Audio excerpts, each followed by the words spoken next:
முகமது ரியாஸ், மாநில தலைவர், சாலிடாரிட்டி இளைஞர் அமைப்பு தமிழ்நாடு.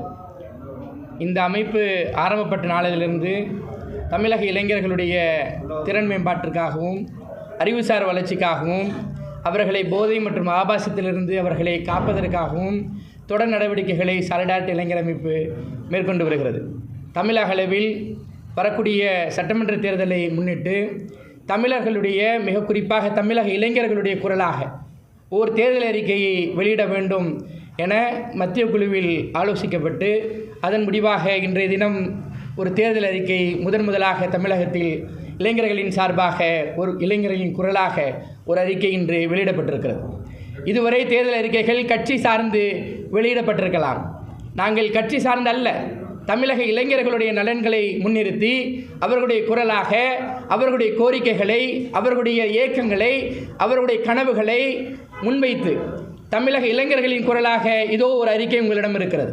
இது ஏதோ காகிதத்தில் இருக்கக்கூடிய அறிக்கை அல்ல, மாறாக களத்தில் இருக்கக்கூடிய யதார்த்தத்தை உங்களுக்கு படம் எடுத்து காட்டுகிறோம்.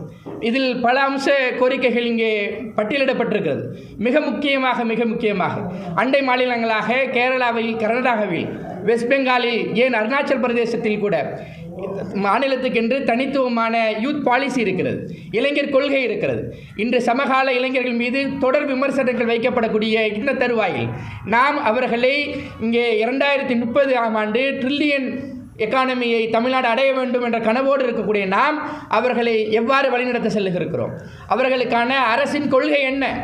மிக குறிப்பாக சமீபத்திய இளைஞர்களுடைய பிரச்சனைகளை அரசு சார்ந்து யூத் கமிஷன் ஒன்று இங்கே தேவைப்படுகிறது என முதலாக நாங்கள் சாலிடாரிட்டி அமைப்பின் சார்பாக எல்லா அரசியல் கட்சிகளிடமும் கேட்க விரும்புகிறோம்.